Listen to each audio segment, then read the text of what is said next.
The burden of my hidden truth had grown too great to bear. For too long, I'd carried the weight of my secret, hiding behind carefully crafted words and dodging conversations that might expose my true feelings. But today, I was ready to shed the mask and reveal the truth. The familiar aroma of my mother's cooking wafted through the living room, but it did little to calm my racing heart. My father sat in his usual chair, engrossed in the newspaper, while my mother hummed a gentle tune as she set the table. My younger sister was lost in her phone, oblivious to the turmoil brewing inside me. I stood near the entrance, my hands clasped together, as I cleared my throat to get their attention. "I need to tell you all something," I said, my voice barely above a whisper.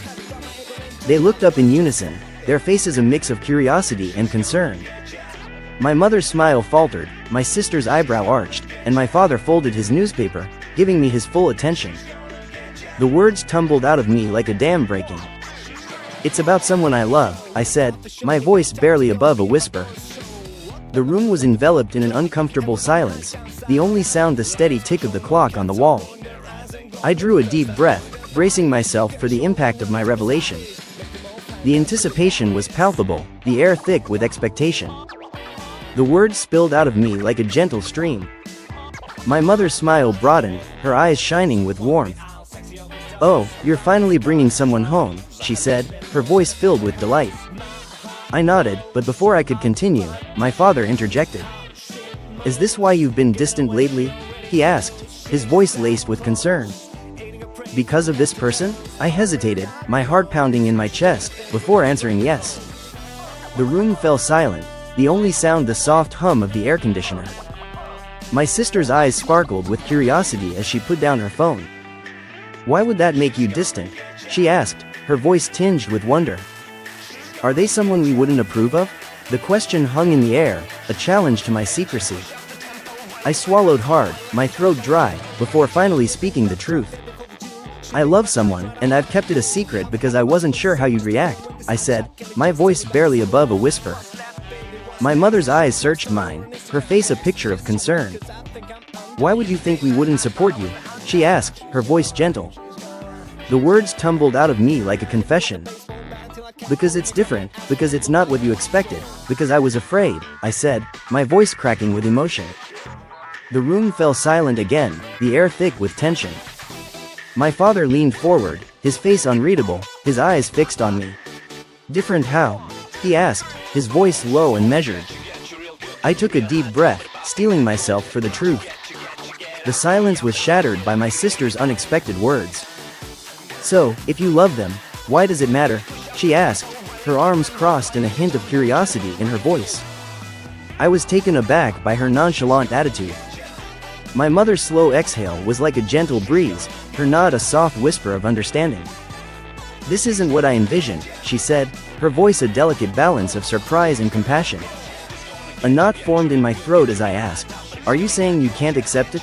Her head shook emphatically, her eyes shining with warmth and empathy. "No, sweetie, it's just that sometimes it takes time to adjust to new realities. But our love for you remains unchanged." Her words were a soothing balm, easing my fears and filling me with a sense of comfort. The knot in my chest finally unraveled, releasing a wave of relief that washed over me. I had anticipated the worst, convinced that this conversation would end in disaster. But instead, I stood before my family, accepted and loved. My mother's arms wrapped around me, holding me close. "You never have to hide from us again," she whispered, her voice a gentle reminder of our unbreakable bond. For the first time in a long time, I felt a sense of freedom, like a weight had been lifted from my shoulders. Days passed, but the tension in my chest lingered.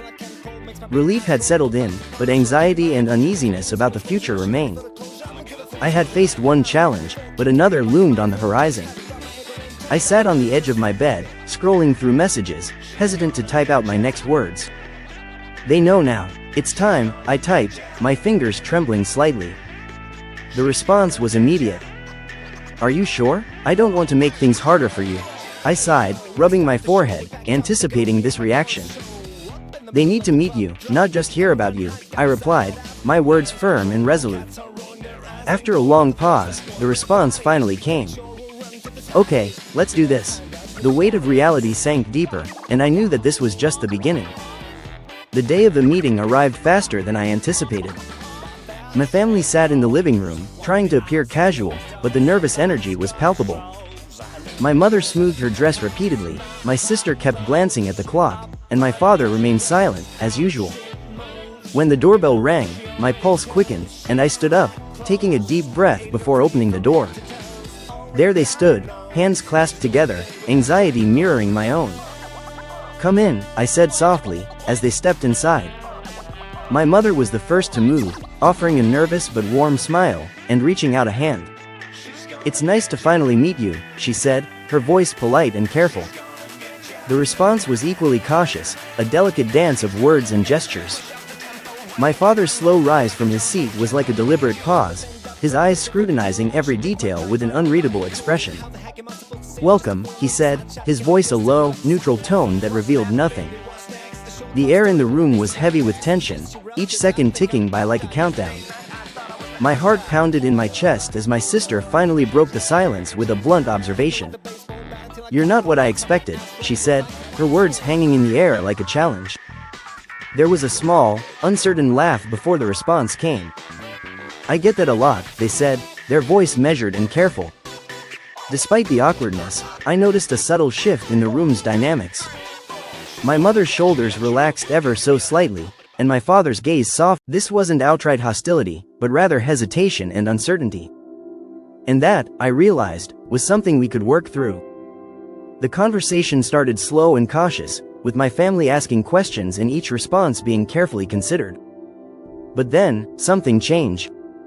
Laughter broke through the tension, like a crack in the ice, and the atmosphere in the room began to shift.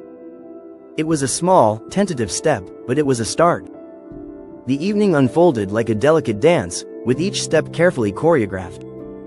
My mother's smile was a warm breeze, my father's nod of approval and a gentle nod of acceptance. My sister, though still curious, was slowly warming up to the idea.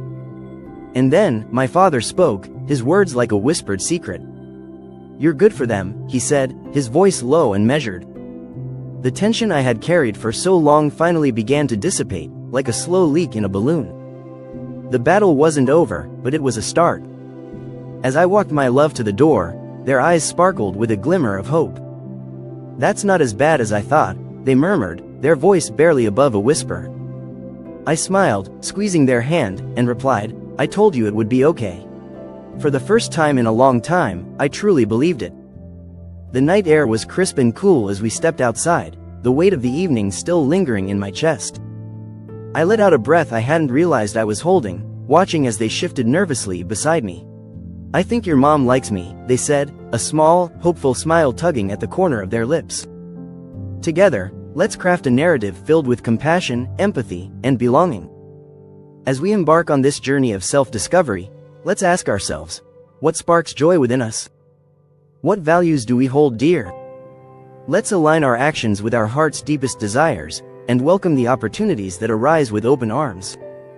I chuckled softly, trying to reassure them. She's just trying to process everything," I said, my voice gentle. But when it came to my father, I trailed off, unsure of how to explain him. "He's just reserved," they replied, their voice measured. That was putting it lightly. We had shattered the mold of what others expected, choosing each other despite the whispers and judgments. A little, I admitted, squeezing their hand, but my voice was firm. "I don't care what anyone thinks. I just want you." Their eyes softened, and for a moment, nothing else mattered. The world around us melted away, leaving only the two of us. "Then we'll face it together," they whispered, their voice a gentle promise. I leaned in, pressing a soft kiss to their forehead, sealing the promise between us. It was a moment of tender intimacy, a declaration of our love and commitment. As I watched them drive away, my mind was a whirlwind of emotions and thoughts.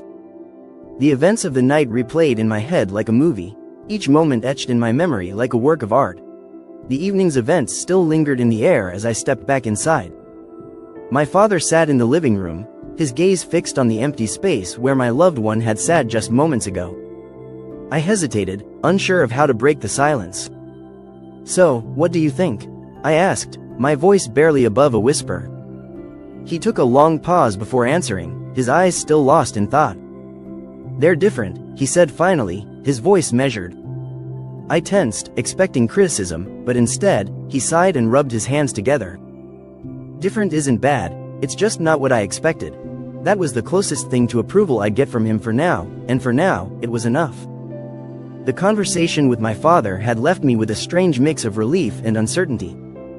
His words weren't disapproving, but they weren't exactly an embrace either. He was trying, in his own way, and I had to believe that in time, he would